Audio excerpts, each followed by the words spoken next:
Olá pessoal, hoje a gente vai dar seguimento ao nosso conteúdo e vamos falar um pouco sobre poder constituinte, né? A gente já vem falando aí sobre algumas questões em relação à nossa Constituição, né? A gente falou na aula passada sobre a aplicabilidade das normas constitucionais, né? No qual a gente tem aí as normas de eficácia contida, limitada, plena, né? Então, tratamos sobre isso e hoje vamos falar sobre o poder constituinte, tanto o poder constituinte originário quanto o poder constituinte derivado, tá? Então, vamos passar a analisar um pouco essa parte do poder constituinte. Primeiramente, vamos analisar o seu conceito e titularidade acerca do poder constituinte.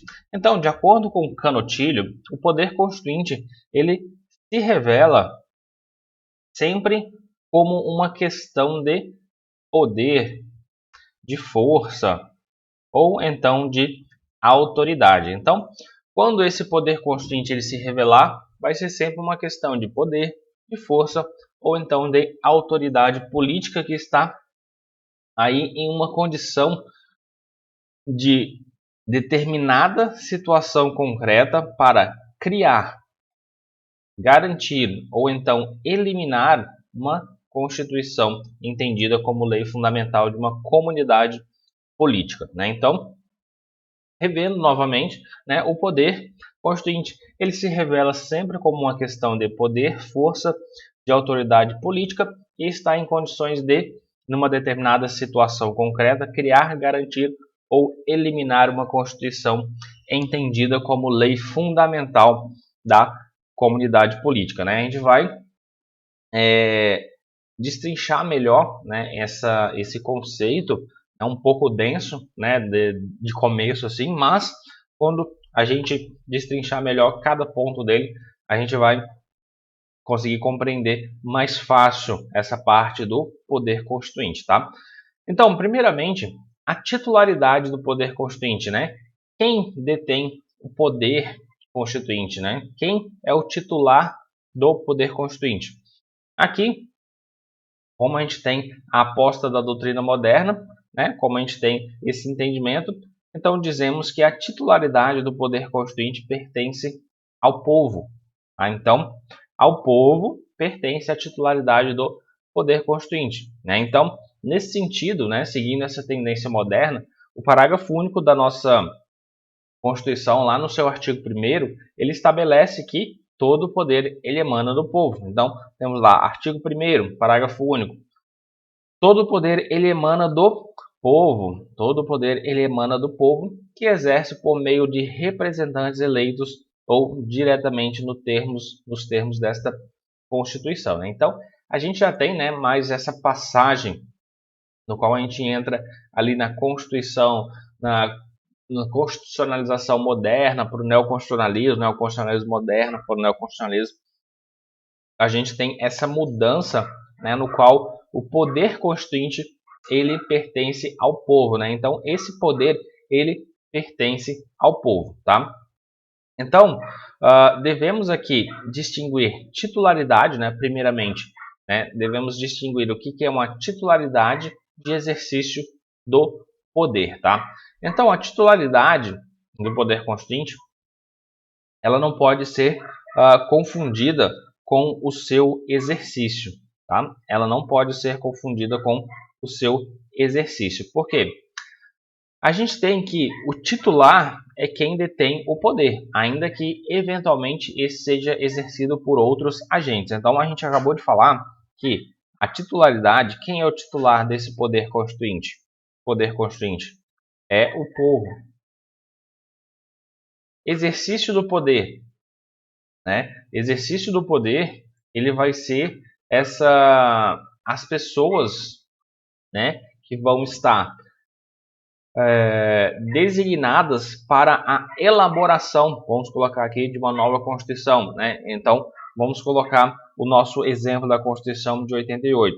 Ela foi elaborada por uma Assembleia Constituinte, né? Então, essa Assembleia Constituinte é quem fez esse exercício do poder, né? Então, a gente colocar aqui na nossa Constituição Federal de 88, o exercício do poder foi feito por uma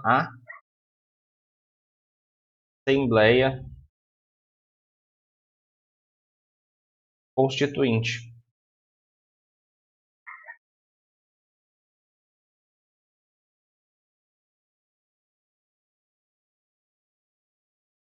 Vou apagar aqui. Uma Assembleia Constituinte. Ela que exerceu esse poder, tá? Esse poder constituinte. Só que a gente tem que lembrar muito bem que a titularidade é diferente do exercício, tá? Então, quem é titular do poder constituinte é o povo, né? Como a gente viu, é o povo. Já quem exerceu, nesse caso, tá? Do exemplo aqui da nossa Constituição de 88, foi a Assembleia Constituinte. Esses exercícios são pessoas, né, que estão lá através do povo. Então, a gente coloca esse pessoal que foi eleito, né, pelo povo, eles estão exercendo a vontade do povo, tá? E para finalizar essa parte da titularidade, quem, quem integra o povo, né? Quem são os integrantes do povo? Então, quando a gente fala todo o poder emana do povo, todo o poder emana do povo, quem é esse povo, né? Quem é esse povo?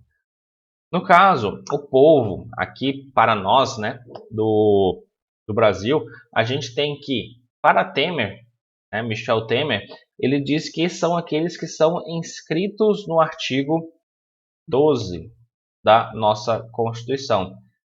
Essas pessoas que estão aqui inscritas no artigo 12 da nossa Constituição, eles vão ser considerados como povo, tá? E quem que está inscrito lá no artigo 12 da nossa Constituição?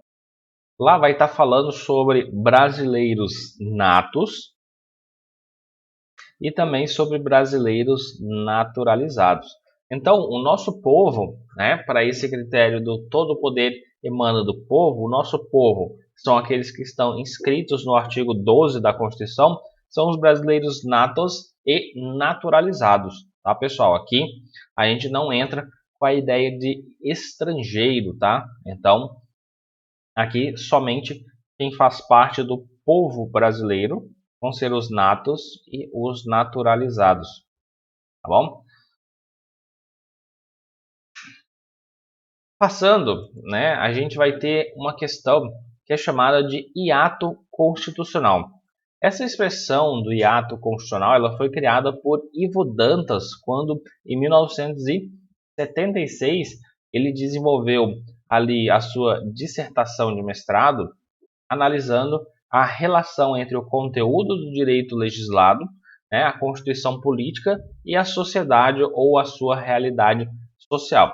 Então, desta maneira, o hiato constitucional, que também é chamado de revolução, hiato constitucional, que ele também é chamado de revolução, ele também é chamado de revolução, pelo autor, acontece quando há um choque, deixa eu marcar, acontece quando há um choque, um embate entre um conteúdo da constituição política e a realidade social ou realidade da sociedade, tá? Ocorrendo a chamada dinâmica constitucional constante da tentativa de adaptar o texto constitucional político às novas realidades sociais. Situação esta que, quando inexistente, dá espaço aqui a um hiato constitucional ou então uma revolução que ocorre quando há uma quebra do processo político histórico normal da organização política. Então, pode-se afirmar que o hiato constitucional é uma lacuna.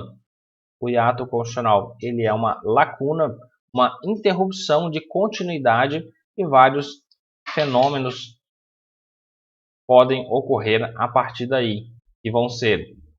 Então, a partir desse ato constitucional, a partir dessa lacuna, a partir dessa revolução, quando há esse embate entre o conteúdo da Constituição e a realidade social, podem acontecer alguns fenômenos que vão ser a mutação constitucional, a reforma constitucional ou o chamado hiato autoritário, tá? Então, a mutação constitucional é onde a letra do texto ela é mantida, mas altera-se o entendimento a ela, né? E altera-se aqui a interpretação, né? A gente tem aqui uma alteração da interpretação.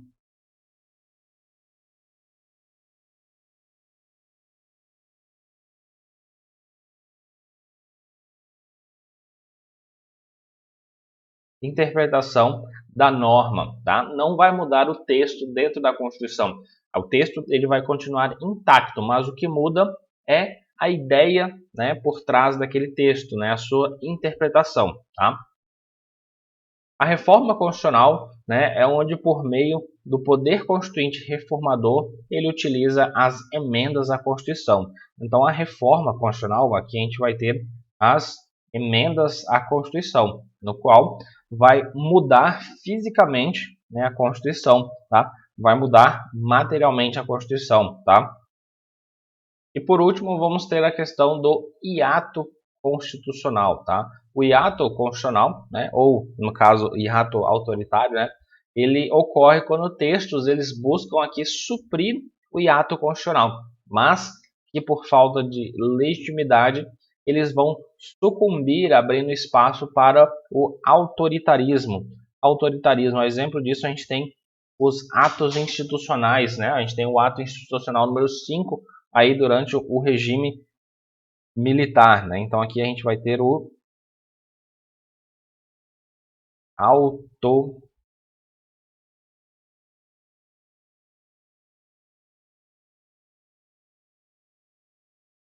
autoritarismo, né? A gente vai ter aqui o autoritarismo. Aqui em relação a isso, né, não existe aqui dentro do hiato constitucional uma legitimidade. Então, pela falta dessa legitimidade, tá, do poder, ele vai sucumbir abrindo espaço a esse autoritarismo, tá? Feito essas noções preliminares, né, antes da gente falar um pouco mais dos poder constituinte, né, a gente tem agora a relação ao poder constituinte originário, tá? Poder constituinte originário. O poder constituinte originário, também denominado de inicial, também como denominado de inicial, inaugural, genuíno ou então de primeiro grau, é aquele que vai instaurar, né, no caso, vai criar uma nova ordem jurídica rompendo por completo com a ordem jurídica precedente, né, jurídica anterior. Então, o poder constituinte originário ele vai criar uma nova ordem jurídica, nesse caso, rompendo por completo com a ordem jurídica anterior da dele, né? Então, por exemplo, a gente tem a nossa Constituição de 88, né, o poder constituinte originário, ele se manifestou através da Assembleia Constituinte Originária, ali, né, Assembleia Constituinte, e através dela foi criada uma nova ordem jurídica, no qual rompeu-se por completo com a ordem jurídica anterior, tá? Então, houve essa questão aí. A gente tem que, nesse caso, a gente tinha a Constituição de 1967 ou então 69, né? Que há uma discussão entre se 69 foi uma Constituição ou somente uma emenda, né? Mas a gente colocar os dois. Então, depois disso, só em 88, só em 1988, que fomos ter aí uma nova Constituição. Então, o que aconteceu? A Assembleia Constituinte, ela usando do poder aí, do exercício do poder, do titular do poder, que é o povo, ele criou uma nova ordem jurídica. Então, estava no uso do poder constituinte originário, tá? E criou-se aqui uma nova ordem jurídica, no qual rompeu por completo a essa ordem jurídica anterior, apagou essa ordem jurídica anterior. Claramente existem normas, né, leis que elas foram recepcionadas, tá? Mas a gente vai ver isso com calma na próxima aula, tá? aqui temos a ideia, né? Essa é a ideia de que quando cria-se uma nova ordem jurídica, ela rompe-se por completo com a ordem jurídica anterior, beleza? Então, o objetivo fundamental do poder constituinte originário é criar um novo Estado, tá? Então, a gente passou ali da época do regime militar, de 67 e 69, né, foi criada aí, a gente tem essas constituições 67 e 69, grande influência no qual a gente falou, aquela parte das constituições do México, de Weimar, né, tem essa grande influência, e teve uma mudança de espectro em relação a essa Constituição de 67 para de 88. Então, houve uma mudança na realidade social também, né? Então, houve essa mudança tanto na realidade social quanto na mudança da Constituição. Então, houve essa quebra, né, de paradigma. Houve aqui, né, a gente pode colocar até o hiato constitucional, porque houve essa quebra, né, entre a Constituição e a realidade social. Tá? Então, o objetivo fundamental do poder constituinte originário, portanto, é criar um novo Estado, tá? Diverso do que vigorava em decorrência da manifestação do poder constituinte precedente. Então, nesse caso, quando surge um novo Estado, a cada nova Constituição sendo concebida assim por um movimento revolucionário ou então de Assembleia Popular, como podemos perceber que historicamente aqui o Estado ele será o mesmo, né, geograficamente falando, ele pode ser o mesmo, porém juridicamente ele não será mais o mesmo. Então, como a gente falou, a gente tem essa mudança tanto da realidade social quanto juridicamente falando, né? Essa mudança da Constituição de 67 e 69, no qual tem essa ideia mais dentro ali das constituições de Weimar, Constituição do México, né, que trouxeram mais essa base socialista e entraram de socialista, no caso, direitos sociais, né? Então, entrou essa Constituição de 1988 trazendo outras questões mais ali para o lado do neoconstitucionalismo, tá? Então, a gente tem essa ideia inicial sobre poder constituinte originário, né? Que também pode ser chamado aí de inicial, inaugural, genuíno ou também de primeiro grau. Lembrem-se bem dessas outras terminologias, tá, pessoal? Que geralmente a gente tem o uso dessas expressões aí em questões de concurso, OAB, tá? Então, se vocês forem treinar questões por aí, lembrem-se dessas outras terminologias em relação ao poder constituinte originário, tá? Então, seguindo, a gente tem aqui as modalidades do poder constituinte originário. Aqui, o poder constituinte originário ele pode ser subdividido em histórico, ou também chamado de fundacional, e o revolucionário. Aqui dentro dessas modalidades de poder constituinte é bem simples. O histórico, ele, no caso aqui, seria o verdadeiro poder constituinte originário. O verdadeiro poder constituinte originário. Estruturando aqui pela primeira vez o Estado. Percebam bem essa parte, primeira vez. Estruturando pela primeira vez o Estado. Então, a gente tem um exemplo aqui da Constituição de 1824. Já o revolucionário seriam todos os posteriores ao histórico. Então, seriam todas as outras constituições posteriores à Constituição de 1824, tá? Então, rompendo aqui por completo com a antiga ordem, instaurando uma nova e um novo Estado. É o que elabora uma nova Constituição que substitui a anterior, rompendo assim de forma estrutural com a antiga ordem política e social. Então, aqui no Brasil, a gente tem a Constituição do Império, que a gente falou, a de 1824, e depois disso, a gente tem 1891. Aqui a gente já começa com as constituições republicanas, tá? E depois a gente começa 1934, depois a gente tem 37, depois 46, depois vamos ter a de 1967, depois a de 1969, né? Eu vou colocar aqui um asterisco por causa dessa relação, se muitos doutrinadores dizem que é uma Constituição, outros dizem que é só uma emenda constitucional, né? Aí tem que ver o entendimento que se vocês acham melhores, tá? E a de 1988. Então, para esclarecer essa questão da modalidade do poder constituinte originário, será histórico, né? O poder constituinte originário, ele será histórico somente quando ele criou pela primeira vez, o Estado.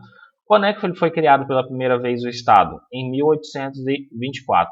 Então aqui a gente tem o poder constituinte originário, o PCO, vou arrumar aqui. A gente tem aqui o PCO, poder constituinte originário histórico. Tá? A gente tem aqui o poder constituinte originário histórico. E nessas demais, a de 1891, 1934, 1967, 69, 88, todas essas, elas vão ser aqui o poder constituinte revolucionário. Tá?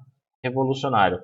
Todas essas outras que são posteriores à inicial, à histórica, né? Aquela que fundou o Estado, né? Pela primeira vez estruturou o Estado, todas elas que são posteriores, elas serão tratadas como poder constituinte originário revolucionário. Tá?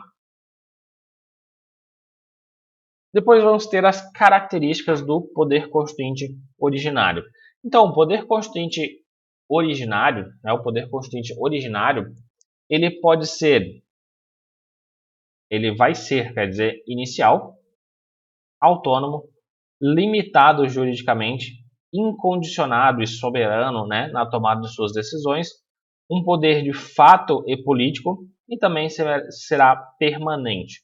Então, analisando cada um deles, ele será inicial por quê? Porque ele vai instaurar aqui uma nova ordem jurídica que rompe por completo com a ordem jurídica anterior, né? Então aqui vai ser a criação de uma nova ordem jurídica, tá? Ele será autônomo porque só ao seu exercente aqui cabe fixar os termos em que a nova Constituição ela será estabelecida e qual direito deverá ser implantado, tá? Então, ele será autônomo nesse caso e só vai exercer, né, só vai caber a ele fixar os termos em que essa nova Constituição será estabelecida e qual o direito deverá ser implantado. Será também ilimitado juridicamente, né, no sentido de que não tem de respeitar os limites postos pelo direito anterior, tá? Não vai respeitar limites, tá? Não tem limites.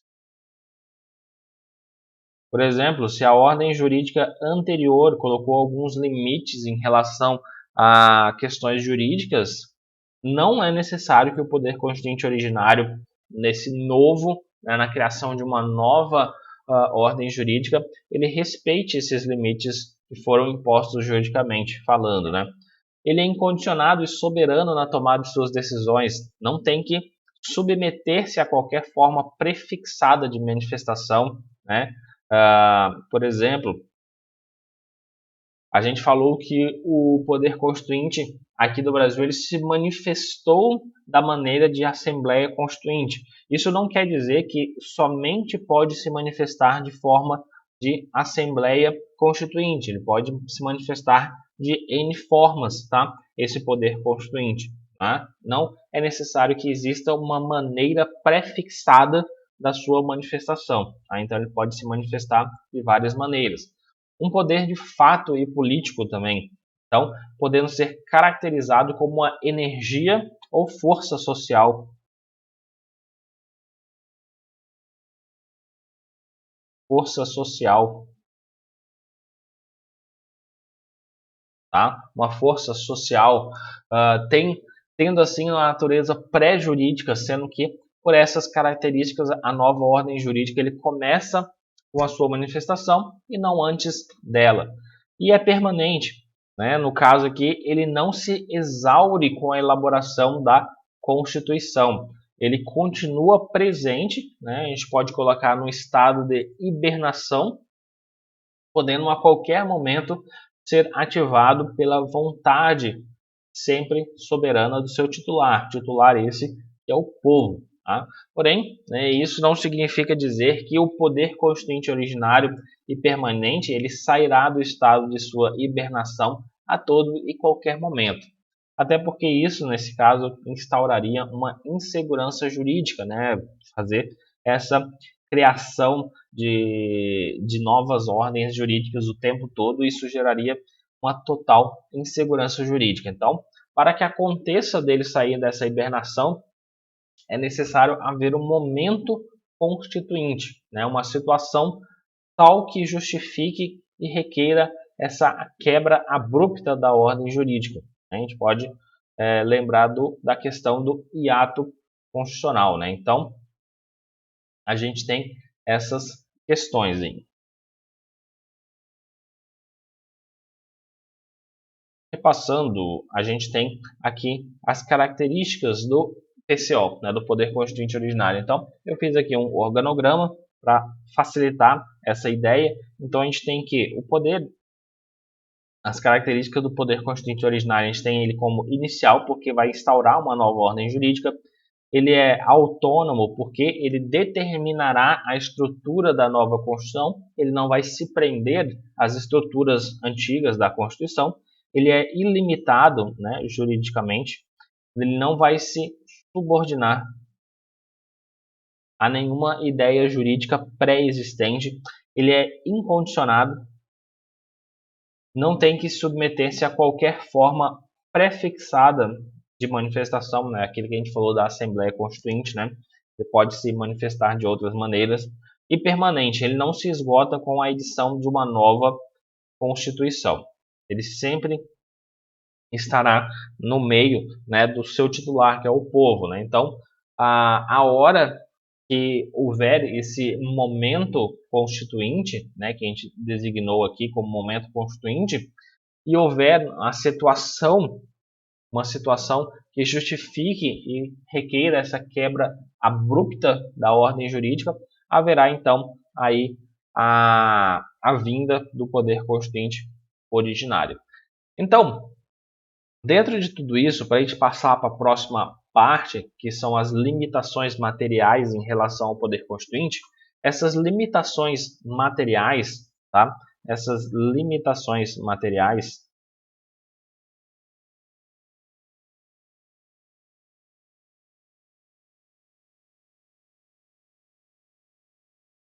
elas vão ser somente colocadas num contexto de uma corrente de entendimento da corrente justnaturalista, tá? Então lembrem-se,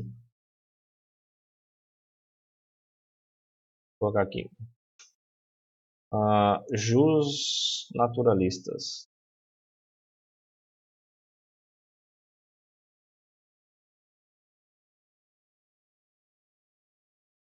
Então, lembre-se, quando a gente começou lá no início do nosso semestre, falamos sobre o positivismo, justnaturalismo, sobre o pós-positivismo. Então, essa questão das limitações materiais é em decorrência da ideia justnaturalista. A gente precisa entender um pouco disso, né?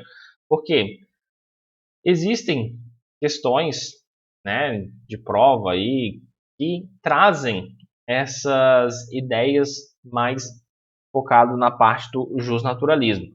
A gente adotou a ideia do positivismo. A gente tem aqui o Brasil, ele adotou a corrente positivista. O que que isso seria, qual o resultado disso? Nesse caso, o poder constituinte originário ele é totalmente ilimitado, como a gente falou aqui, como uma das suas características. Nessa questão do positivismo, como foi adotado no Brasil, então essa ideia de poder constituinte originário ele vai ser totalmente ilimitado do ponto de vista jurídico, né? Então apresentando aqui uma natureza pré-jurídica, uma energia ou força social, já que a ordem jurídica ela começa com ele e não antes dele. Assim, para o Brasil e os positivistas, nem mesmo o direito natural limitaria a atuação do poder constituinte. Então, essas limitações materiais são específicas da vertente do direito natural. Lembrem-se que o direito positivista ele não vai ter essas limitações. Por quê? Porque a gente traz que uma das características do poder constituinte originário é dele ser ilimitado, tá? E isso é o que o Brasil adotou, tá? Essa é a teoria do Brasil, tá? Ele é positivista, positivista.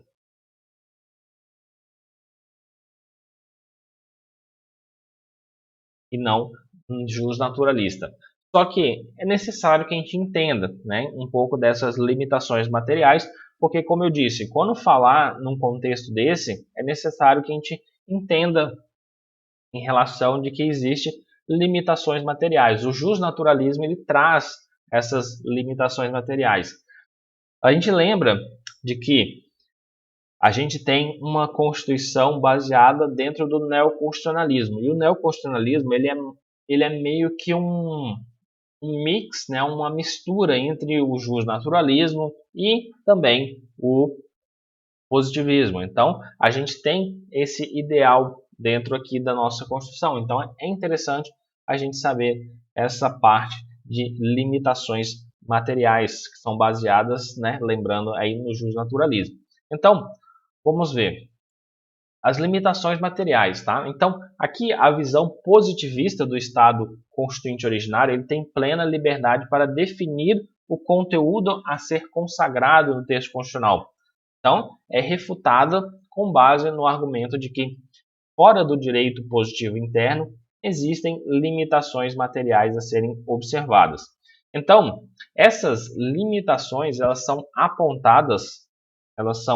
apontadas por autores que adotam uma concepção não positivista, né? Não positivistas. Então, para os justnaturalistas, vamos ter valores éticos, morais, entre outros, tá? Então, o Jorge Miranda, ele vai mencionar 3 categorias de limites materiais, que vão ser os transcendentes, os imanentes e também os heterônomos. Então, para o autor Jorge Miranda, lembrando que isso é uma concepção não positivista, né, mas justnaturalista, ele tem que o primeiro limite material, né, que o poder constituinte originário ele deveria aqui respeitar é os transcendentes, que são advindos de imperativos, eles são advindos de imperativos do direito natural, de valores éticos ou de uma consciência jurídica coletiva, né? No caso, a gente tem um exemplo do princípio da proibição ao retrocesso, tá?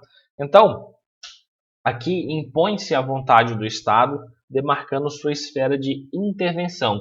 Então, nesse sentido, para a doutrina, ela sustenta o dever de manutenção imposto ao poder constituinte originário, né, pelo princípio da proibição de retrocesso dos direitos fundamentais, objeto aqui de consensos sociais profundos ou diretamente ligados à dignidade da pessoa humana. Então, teoricamente seria se em uma Constituição temos lá o direito à propriedade, tá? Na próxima Constituição, né, vamos dizer que em 2022 a gente tem uma nova Constituição. Então, nessa Constituição, ela tem que respeitar, né, esse princípio da proibição ao retrocesso. e não pode simplesmente extinguir o direito de propriedade da Constituição. Ela deveria continuar existindo, tá? O direito de propriedade. Então, esse seria um limite material transcendente. Agora, o imanente ele vai referir-se a aspectos como soberania ou forma de Estado, tá? Então, aqui a gente tem uma relação de configuração ao Estado à luz do poder constituinte material ou a própria identidade do Estado, de que cada Constituição ela representa apenas um momento da marcha histórica. Então, refere-se aqui a aspectos da soberania do Estado e também a forma desse Estado, tá? Já os limites heterônomos, eles são provenientes de conjugação com outros ordenamentos jurídicos, como, por exemplo, as obrigações impostas ao Estado por normas de direito internacional.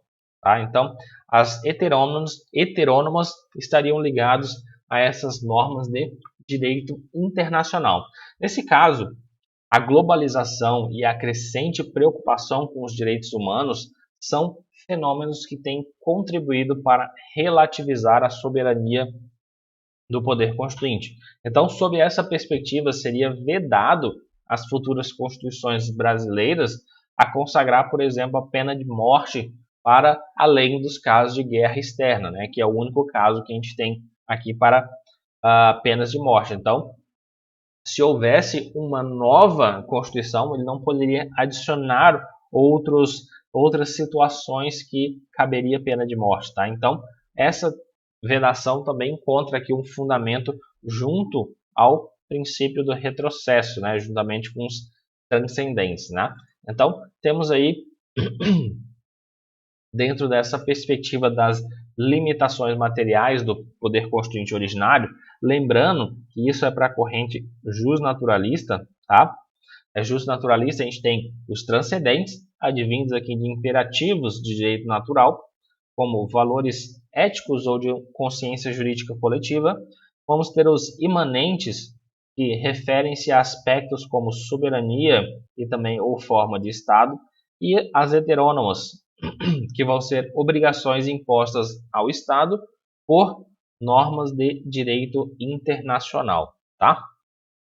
Então, superada essa parte, a gente vai ter uma nova divisão, né, uma subdivisão do poder constituinte originário, no qual ele pode ser designado como poder constituinte originário material ou formal.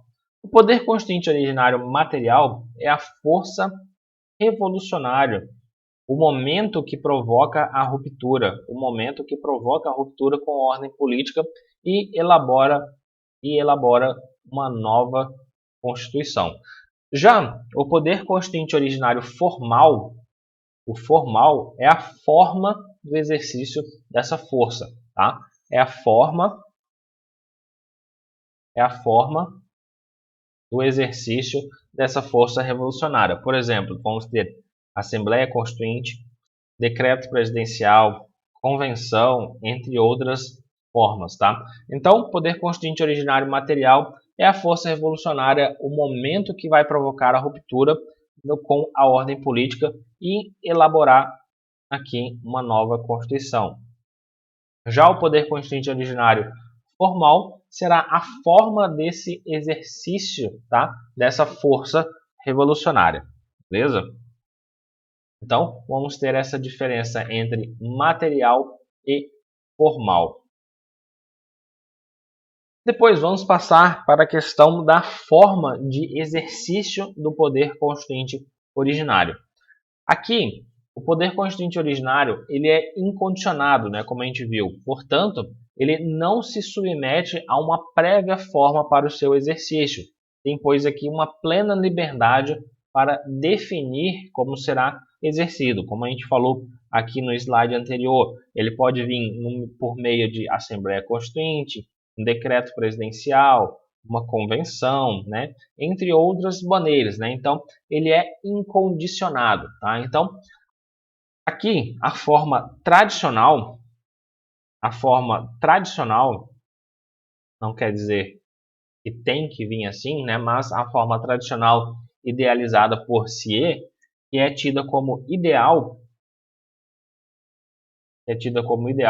é a eleição popular de seus representantes extraordinários, tá? Então seria a eleição popular de representantes extraordinários, isso é, exclusivamente para a elaboração da Constituição após se reunirem em Assembleia Constituinte, tá? Então, nesse caso, a Assembleia Constituinte seria o agente do poder constituinte originário e teria aqui como uma missão de elaborar a Constituição e seria dissolvida após a conclusão dos seus trabalhos, tá? Este modelo tradicional, embora ideal, ele, como a gente falou, ele não é obrigatório. Outros mecanismos de exteriorização do poder constituinte podem ser adotados, mas, como falou aqui, se seria, nesse caso, o ideal, né? Seria essa questão da Assembleia Constituinte. A doutrina, então, vai classificar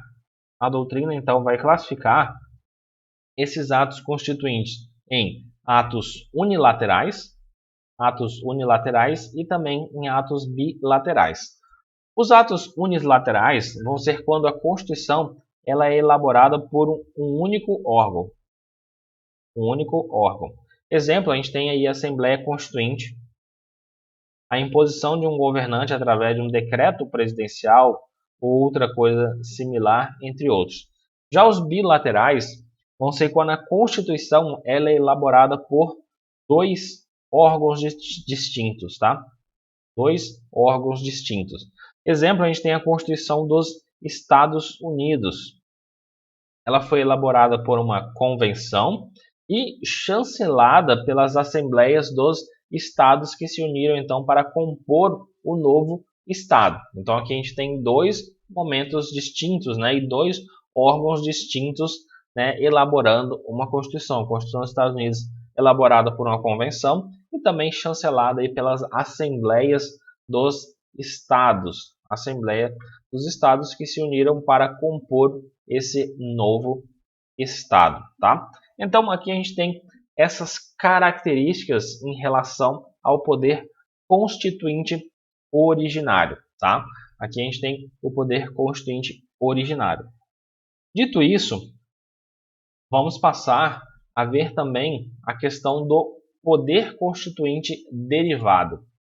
A gente vê o poder constituinte originário, né? E no caso, como a gente disse, ele é o poder inicial, ilimitado, autônomo, incondicionado, tá? E permanente. Já o poder constituinte derivado, ele também pode ser chamado de instituído, constituído, secundário, segundo grau e remanescente. O poder constituinte derivado, como o próprio nome já fala, ele é derivado do poder constituinte originário. Então, o poder constituinte originário ele vai passar um pouco, né, do seu poder, de algumas atribuições para esse poder constituinte derivado, no qual ele vai fazer determinadas funções, né? Que isso vai ser dividido em espécies, né? Então eles vão fazer determinadas funções. Então aqui, como o próprio nome, né, como a gente disse, sugere, ele é criado e instituído pelo poder constituinte originário. Ao contrário aqui do seu criador, tá? Que é o poder constituinte originário, que é do ponto de vista jurídico ele é ilimitado, né? Colocando aí pela ideia da corrente positivista, incondicionado e também inicial. Nesse caso, o derivado, né, o poder derivado, ele deve obedecer às regras colocadas e impostas pelo originário, sendo nesse sentido limitado e também condicionado aos parâmetros a ele impostos, tá? Então, como a gente falou acerca do poder constituinte originário, ele é ilimitado, ele é inicial, ele é autônomo, ele é incondicionado e ele é permanente.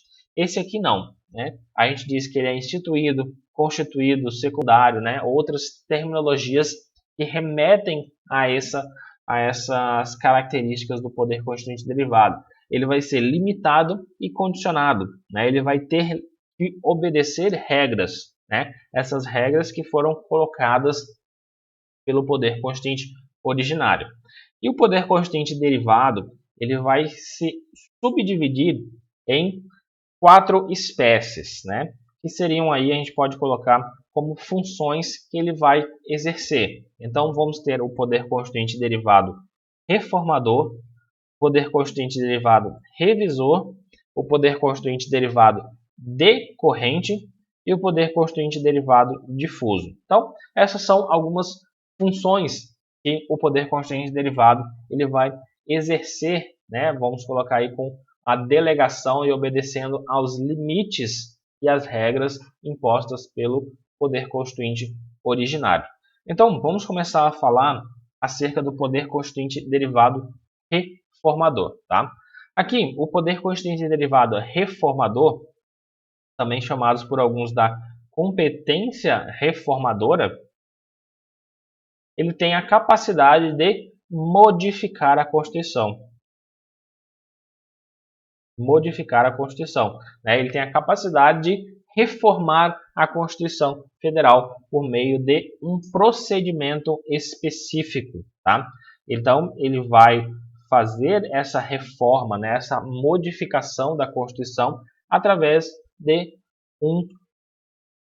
de um procedimento específico, tá? Estabelecido pelo poder constituinte originário, sem que nesse caso haja uma verdadeira revolução. Tá? Ele só vai modificar um pedaço da Constituição, né? Reformar um pedaço da Constituição, sem que haja, para tanto, uma nova ordem jurídica estabelecida, né? Sem uma nova revolução. Então, o poder de reforma constitucional, assim, ele tem sua natureza jurídica, ao contrário do originário, que é um poder de fato, um poder político, como a gente disse. Aqui, o segundo, né, a gente tem algumas, ou uma força social, uma energia social. Tá? Então, dentro disso, a manifestação do poder constituinte reformador ele vai ser verificado através das emendas constitucionais. Então, esse procedimento específico que fala é a emenda constitucional, né? Através aí da PEC, né, que a gente fala, né, o projeto de emenda à Constituição, através dessas emendas constitucionais, vai fazer essa modificação, fazer essa reforma da Constituição, tá? E nisso a gente tem que algumas características do poder de reforma decorrentes da sua natureza constituída, instituída ou de segundo grau, né? Como vimos, ao contrário do originário, que é incondicional, o derivado ele é condicionado aí pelas suas regras que são colocadas pelo originário. Sendo assim, obedecendo a essas regras, vamos ter que obedecer limites. E existem limites a esse poder de reforma. Existem limites para as emendas constitucionais, né? Existem limites para as emendas constitucionais. Então, o originário, né, o poder constituinte originário, ele permitiu a alteração de sua obra, mas é necessário que sejam obedecidos alguns limites, como limitações temporais. As limitações temporais, elas impedem a alteração da Constituição em um determinado período de tempo, tá? Em um determinado período de tempo. Em relação à reforma da Constituição atual, a gente não tem limitações temporais, tá? Embora isso seria a corrente majoritária. Embora alguns doutrinadores eles consideram a limitação aqui do artigo 60, parágrafo 5º da Constituição, como sendo uma limitação temporal. E também em relação ao poder constituinte revisor, né, que seria o prazo de 5 anos, né, que a gente vai ver mais para frente, né, essa questão do poder constituinte revisor. Então, o artigo 3º do ADCT também entraria nessa parte da limitação temporal, tá? Só para contextualizar, esse artigo 60, parágrafo 5º, que a gente menciona aqui da Constituição, seria o seguinte, né? O artigo 60 fala o seguinte: a Constituição poderá ser emendada mediante proposta. Parágrafo 5º. A matéria constante de proposta de emenda rejeitada ou havida prejudicada não pode ser objeto de nova proposta na mesma sessão legislativa. Então, vamos ter um prazo, né, que é a sessão legislativa. A sessão legislativa, ela será um prazo no qual, se a proposta de emenda ela for rejeitada ou então ela for prejudicada, na mesma sessão legislativa, ela não poderá ser proposta novamente, tá? Nesse caso, adiantando somente, a sessão legislativa ela faz jus ao período anual, tá, dos trabalhos do caso da Câmara dos Deputados, né, do Senado Federal. Então, seria a sessão legislativa, seria o prazo aí de um ano. Um ano. E a gente tem essa limitação temporal em relação ao artigo 60, parágrafo 5º, tá? Então, teria, vamos dizer que eles começam e entram com uma proposta de emenda constitucional em fevereiro, né? Fevereiro, deixa eu colocar aqui. Em fevereiro de 2021. E no caso, essa proposta de emenda à Constituição, ela foi rejeitada ou então prejudicada. Ela foi rejeitada ou então prejudicada. Quando é que pode fazer uma nova apresentação dessa proposta de emenda à Constituição, né, colocando o mesmo objeto, tá? O mesmo objeto, né? Essa mesma PEC que foi rejeitada, ela poderá ser proposta somente a partir de fevereiro de 2022, que é a próxima sessão legislativa, tá? Então, tem esse período aí de um ano no qual a gente coloca essa limitação temporal, tá? Depois a gente tem a questão das limitações circunstanciais, tá? No qual impede a alteração da Constituição Federal em situações excepcionais, que é o exemplo artigo 137 e artigo 139 da Constituição.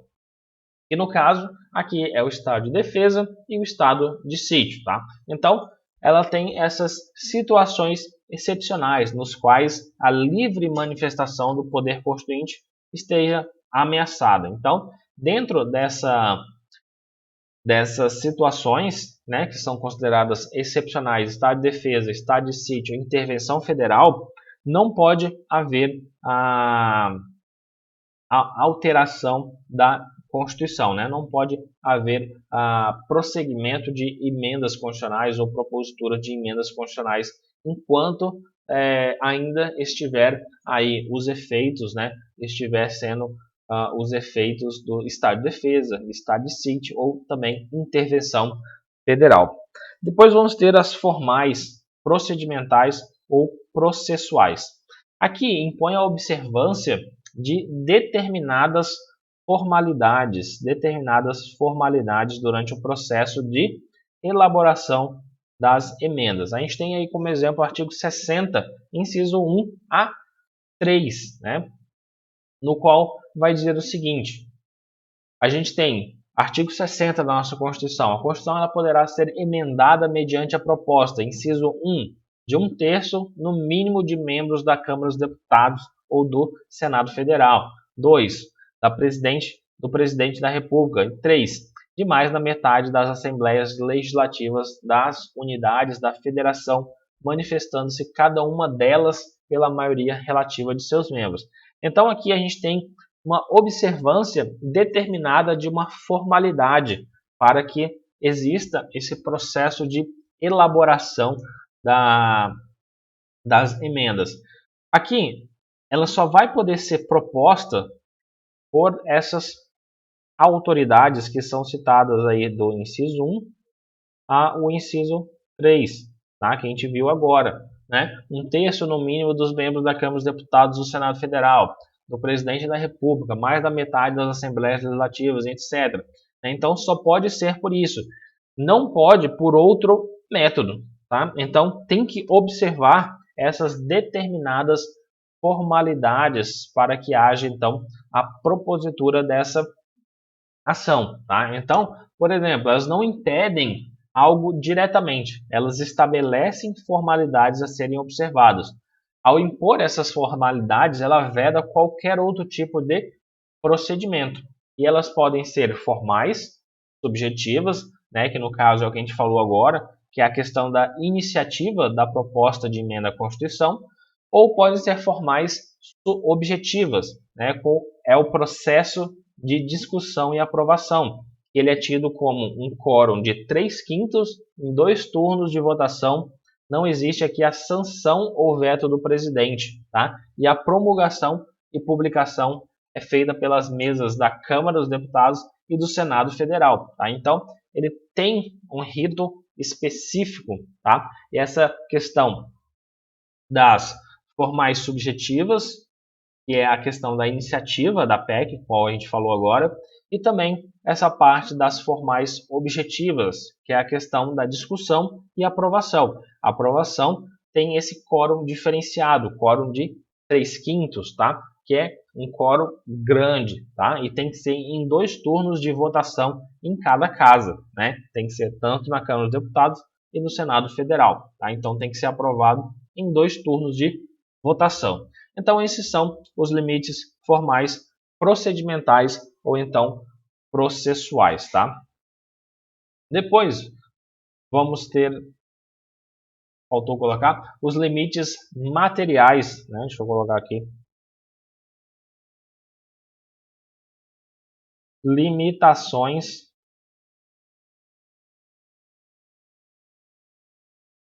materiais. Só e substanciais.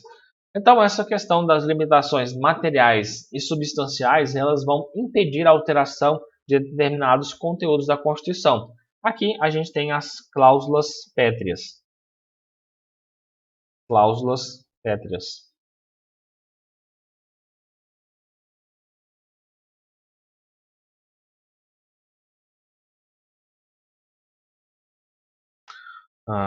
Deixa eu apagar aqui.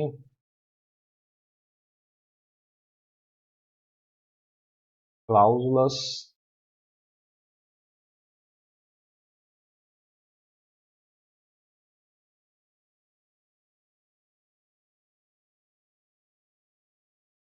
Então, dentro dessas limitações materiais e substanciais, vamos ter como exemplo as cláusulas pétreas, né? Ou o que diz lá na nossa Constituição, lá no parágrafo 4º, né? A gente vai ter essas, vão ser as cláusulas pétreas da nossa Constituição.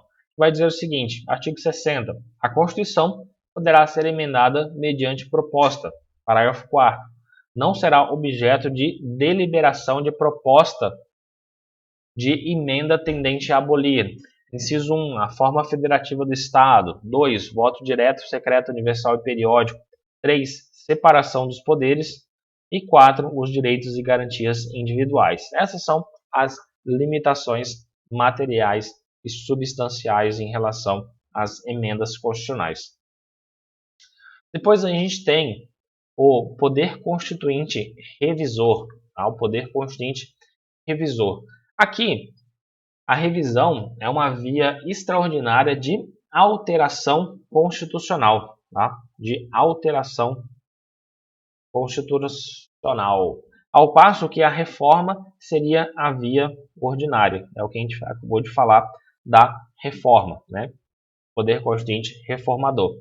Então, a revisão ela seria uma via extraordinária de alteração da nossa Constituição.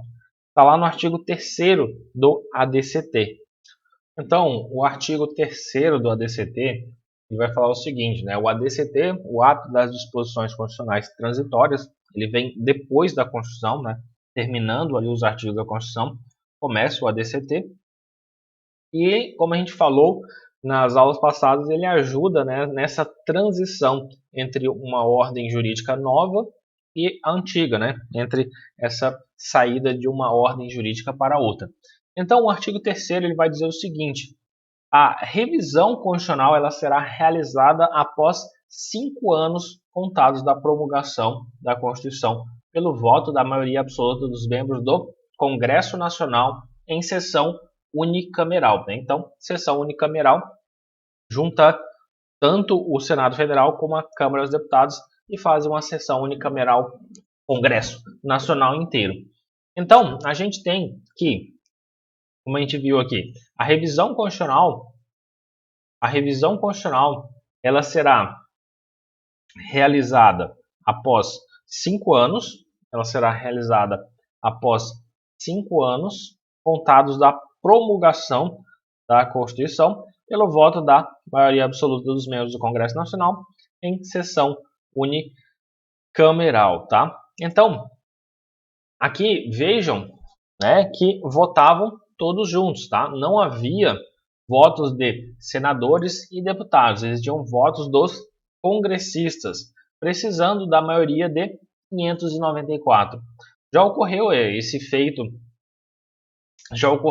e não pode ser feito novamente, como no caso, tanto a Dilma quanto o Lula, eles quiseram fazer essa revisão novamente, não estando a aludida revisão vinculada ao resultado do plebiscito lá do artigo 2º do ADCT, que admitia a volta à monarquia e também o parlamentarismo. Né? Seria, no caso, uma questão dos limites às cláusulas pétreas. Uma observação importante é que, segundo o entendimento do STF, não é possível realização de uma nova revisão constitucional, tá? Não é possível a realização de uma nova revisão constitucional. O artigo 3º do ADCT, ele previu a possibilidade de alteração da Constituição de 88 por meio da denominada revisão constitucional, tá? Revisão constitucional, realizada pelo voto da maioria dos membros do Congresso Nacional em sessão unicameral. Então, em 1993 foi realizada essa revisão constitucional, a qual resultou na elaboração aqui de 6 emendas constitucionais de revisão. Como a gente falou, a revisão é uma via extraordinária de alteração da Constituição, né? Alteração constitucional, resultando aqui em 6 emendas constitucionais de revisão. Tá? Então, isso gerou 6 emendas constitucionais de revisão. Tá? Então, por ocasião do julgamento aqui da ação direta de inconstitucionalidade 981, o STF ele consolidou o entendimento no sentido de que, após a realização da revisão constitucional, essa norma do artigo 3º que a gente acabou de ler, do ADCT, ela teve a sua aplicabilidade esgotada e a sua eficácia exaurida, de forma a não ser mais possível uma nova manifestação do poder constituinte derivado revisor. Isso é uma característica em relação às normas transitórias, né? As normas transitórias. E o que a gente está vendo aqui é uma norma transitória constante lá do ADCT, né? Ato das disposições constitucionais transitórias. Logo, existem algumas características de que essas normas elas têm essa eficácia exaurida, né? A norma ela tem um período de vida, né? Ela tem um período ali de vigência, no qual ela cumprindo aquele prazo, né? Colocar assim, cumprindo aquele prazo e cumprindo a sua função no mundo concreto, então a sua eficácia está exaurida. Então, esse artigo ele não tem mais aplicabilidade, né? A sua aplicabilidade ela está esgotada e a sua eficácia exaurida, tá? Então, a gente tem que o poder constituinte revisor, ele não existe mais, tá? Não existe mais a possibilidade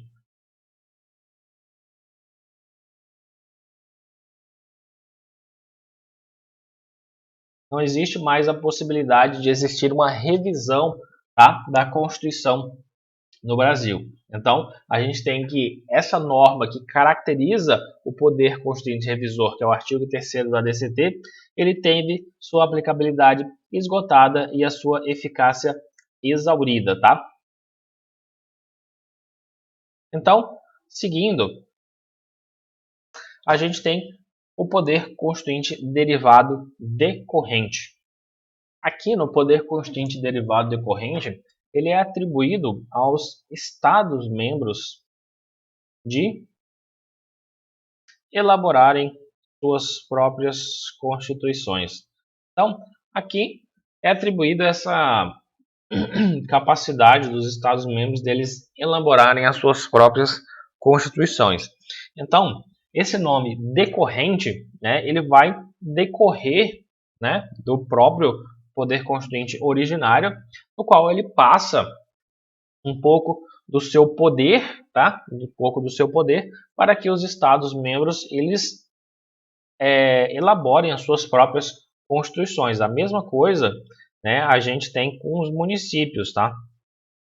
Municípios, só que no caso deles vão elaborar a sua lei orgânica municipal, tá? Que é a chamada Constituição do município, tá? Então, a Constituição Federal, ao adotar a federação como forma de Estado, ele prevê essa capacidade de auto-organização aos Estados-membros, tá? Então, trata-se aqui, contudo, de um poder constituinte derivado, né? E o poder constituinte derivado, ele é limitado, subordinado às normas da Constituição Federal, tá? Então, temos como fundamento do poder constituinte derivado decorrente o artigo 25, parágrafo 1º da Constituição e o artigo 11 do ADCT, no qual eles dispõem o seguinte: artigo 25.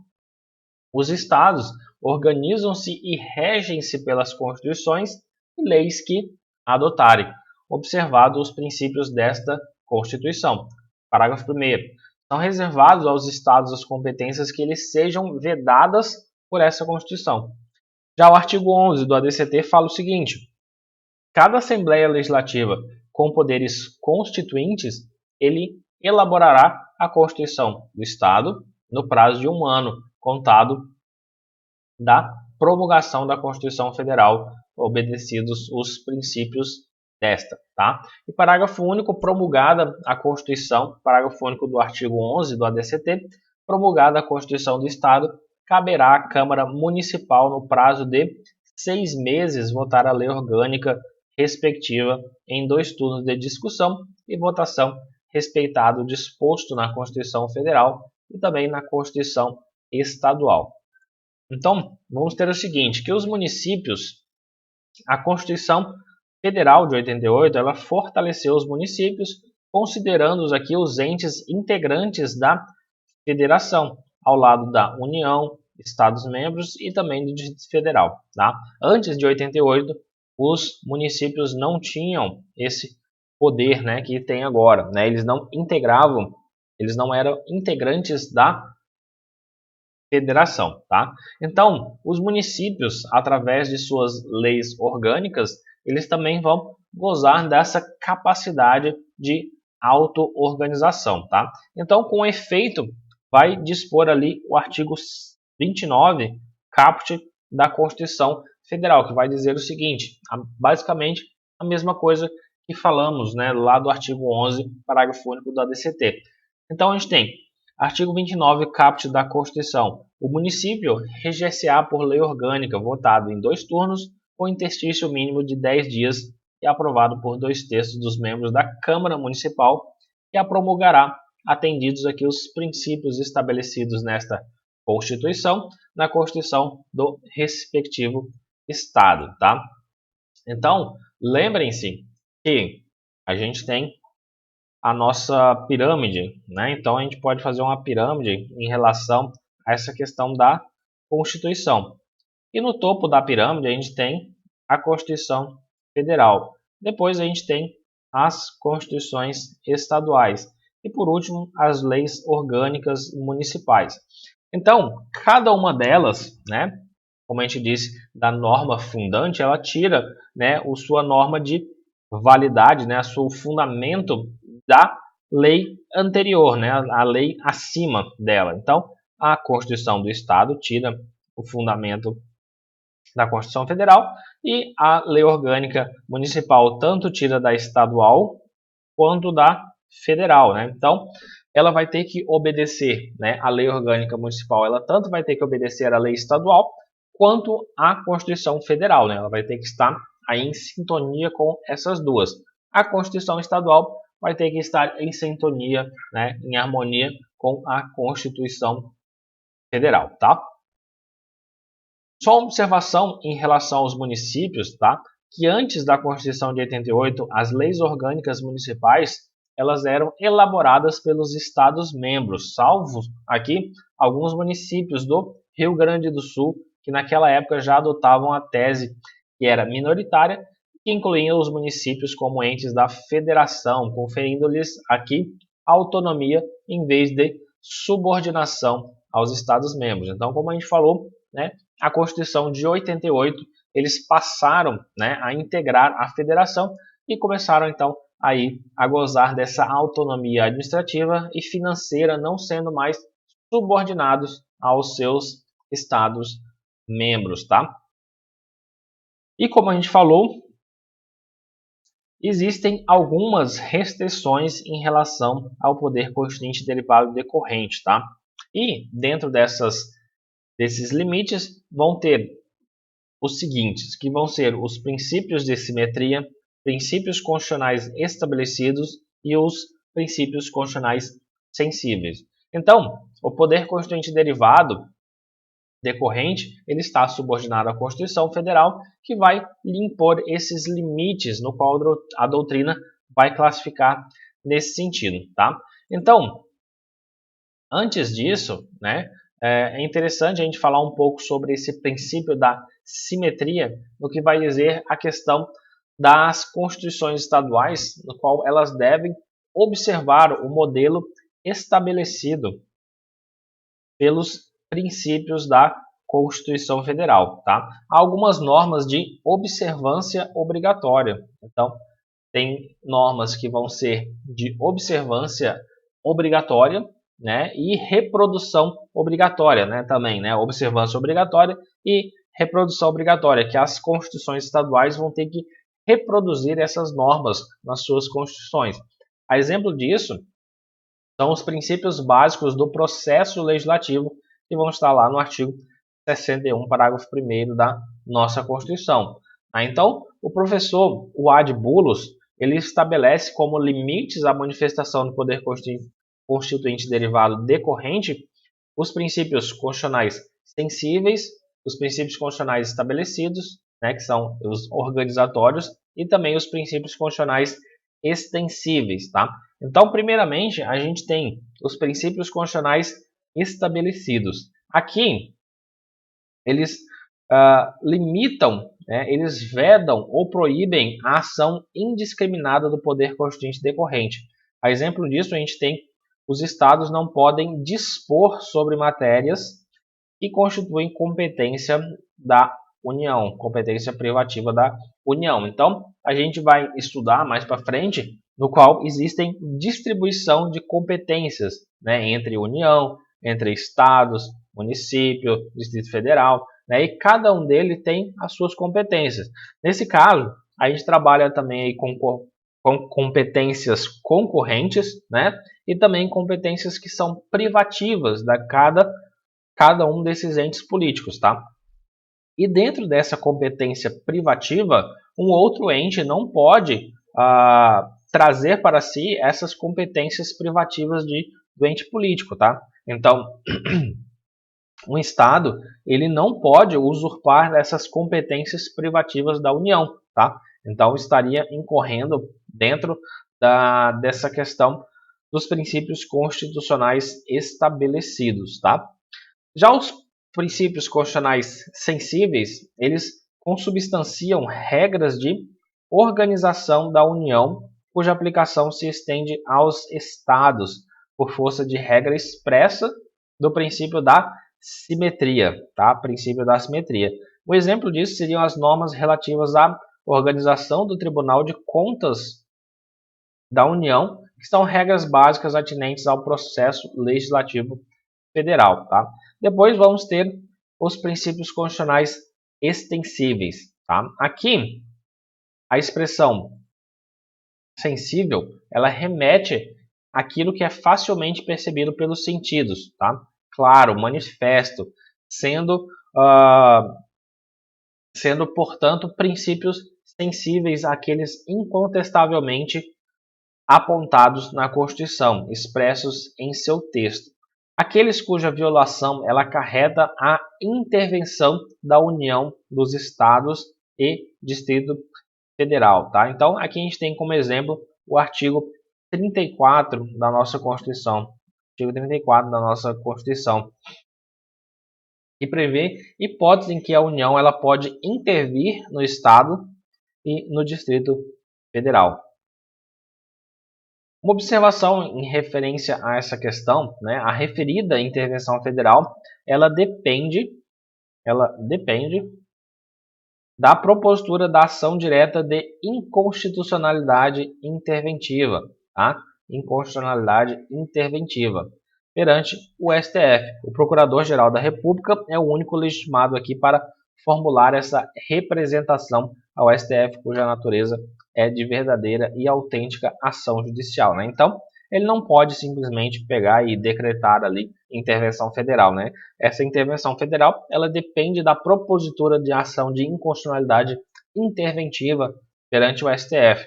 E o único legitimado para formular essa representação, né, de ação direta de inconstitucionalidade interventiva é o Procurador-Geral da República. Então, tem uma série de trâmites aí que tem que ser obedecidos em relação a essa questão da intervenção federal, né? Lembrando que a gente vai estudar mais para frente essa questão de intervenção federal, né? A ação direta de inconstitucionalidade interventiva também, tá?